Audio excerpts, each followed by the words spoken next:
Isang mapagpalang umaga again, mga kaibigan at mga kapanali ko kay Jesus Christ sa aking kapananampalataya sa ating Panginoong Jesucristo. So, for introduction lang guys, so isa akong protestante guys and Trinity believers in the Trinity in the sense that I believe in one God, the Creator, Redeemer, and Sustainer of our lives. And through Jesus, in Jesus Christ, He became man. So, magitan ni Jesucristo, siya ay naging tao upang ganapin ang kanyang hangarin na tayo ay maligtas at ang tunay na Diyos na nasa langit ay ating makilala sa magitan ni sa gabay ng Espiritu Santo. Tayo ay kanyang inaaliw at ginagabayan sa ating pang-araw-araw. So itong tatlo guys ay isang Diyos na nahayag sa tatlong kapahayagan. So that is what we stand. So kaya nagawa ko ang video na ito guys upang maituwid natin ang mga maling aral patungkol sa ating nag-iisang Diyos. So ayon sa Exodo 20:3, so maliwanag na sinasabi doon na huwag tayong magkaroon ng ibang Diyos sa harapan ni Jehovah. Meron lang tayong iisang Diyos.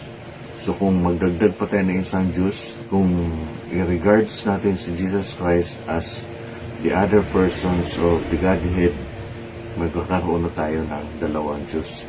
Mga kapatid, kung saan ito ay labag sa utos ng ating Panginoong Diyos sa kanyang unang-unang utos sa 10 utos, kung saan huwag tayong magkaroon ng ibang Diyos sa harapan niya.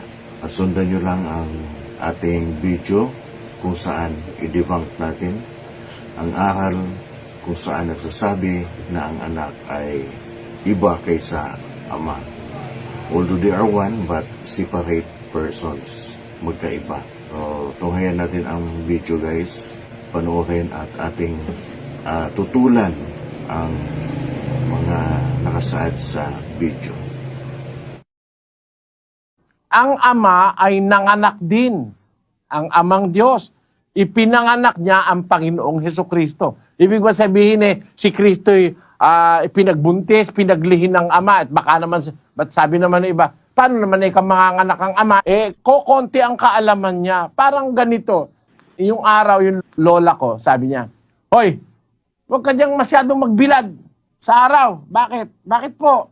Tinamay ka si Jerry, yung pinsan mo, ang dahil bungang araw sa likod.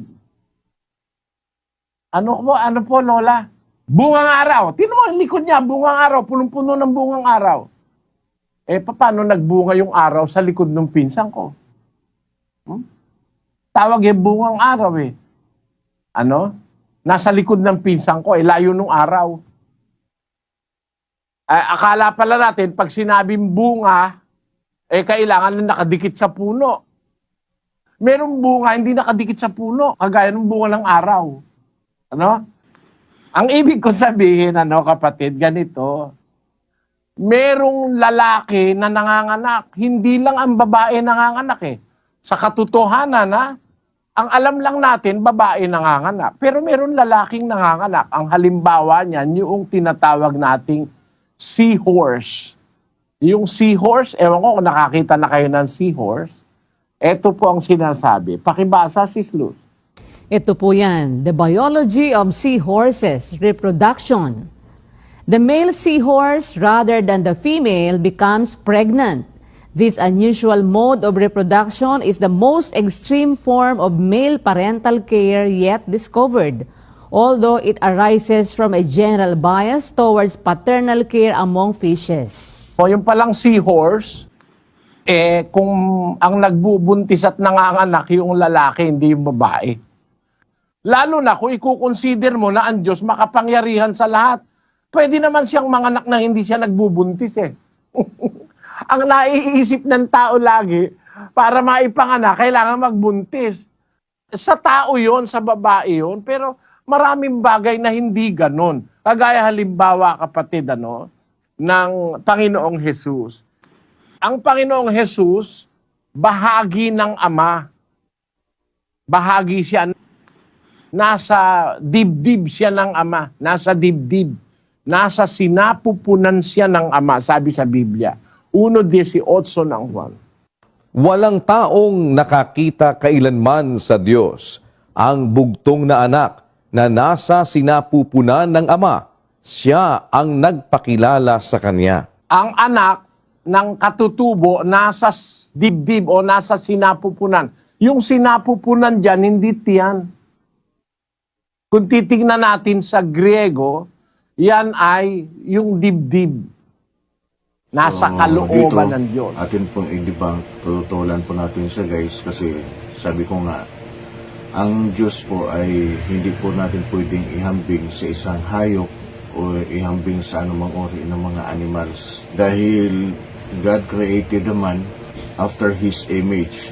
No? So, nilalang ang tao ayon sa kanyang wangis. So, ang tao ay kanyang nilalang. No? Makikita yan sa Genesis 1:26 and 27.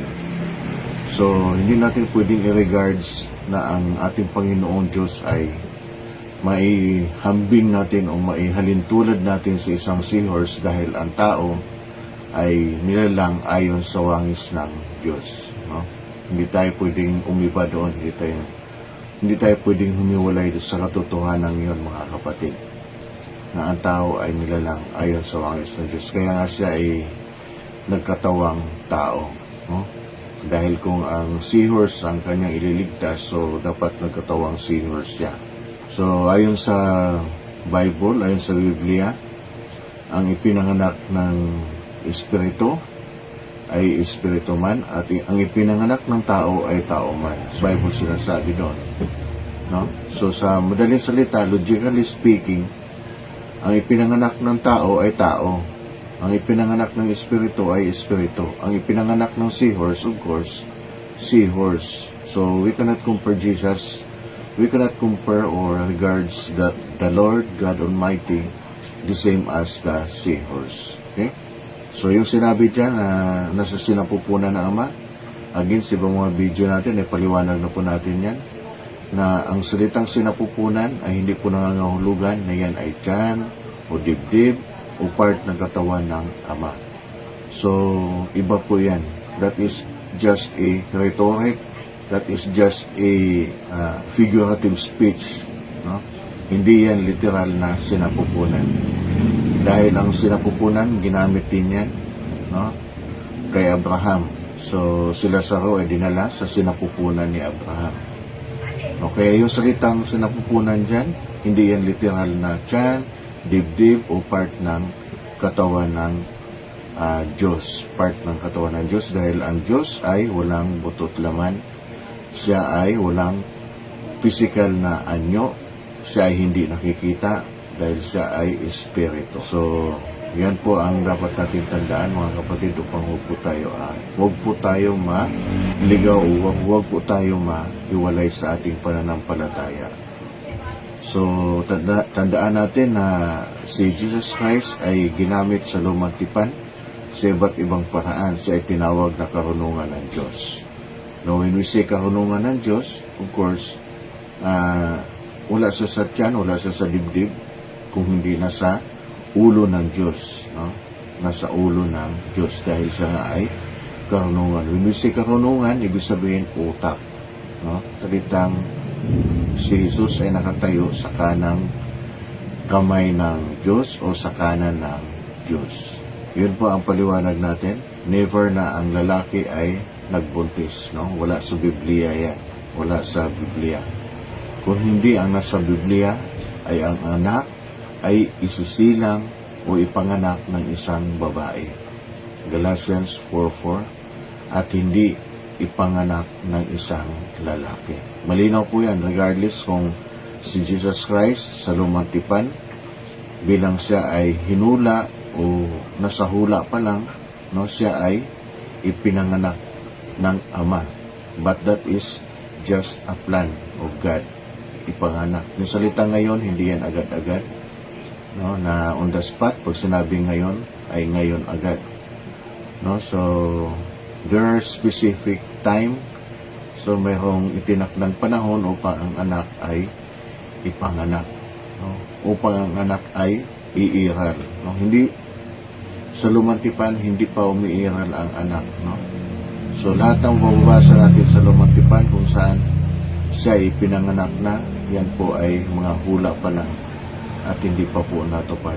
Kasi kung yan ay ilagay nating literal, pwede na nating sabihin at pwede na nating paniwalaan na bago pa man likhain ang mundo, so nandoon na yung anak, no? Pinatay na yung anak, no? Bago pa man lalangin ang mundo, pinatay na yung anak. So, diyan makikita natin na lahat ng mga yan ay mga nasa hula pa lang, wala pa sa kaganapan. Dahil ang kaganapan ng lahat ng mga hula, lahat ng mga bagay na binibigkas about the Son, no? Patungkol sa anak, lahat ay si Jesus Christ ang kaganapan. Okay, so yun lang ang masabi natin sa video to. Again, huwag nating paniwalaan na ang Ama ay siya ang nagbuntis at nagluwal kay Jesus Christ. Dahil si Jesus Christ ay isinilang ng isang babae. Kung siya ay nag-exist na noon, before the foundation of the earth, kung siya ay nag-exist na, no? So, sino ang kanyang ina? Dahil talagang hayagang sinabi sa Galatians 4:4 na ang anak ay ipanganak ng isang babae sa takdang panahon, no? Sa ilalim ng kautusan. Then, so, yun lang guys. So, thank you so much for this morning. If you like this video, please have some reaction guys and have some like and press the notification buttons na rin guys para kayo ay ma-update sa ating mga reaction video patungkol sa pagiging Diyos ni Jesus Christ. Okay?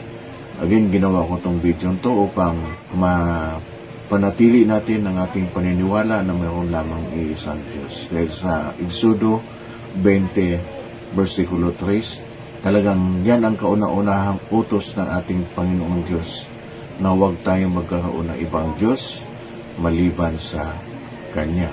O huwag tayong magkaroon ng ibang Diyos sa harapan niya. Then, so if we will regard Jesus as the other God or God apart from the Father, so that's the problem. We are not following or we are not following the first commandment that God has given to us. Okay, so thank you so much and God bless everyone.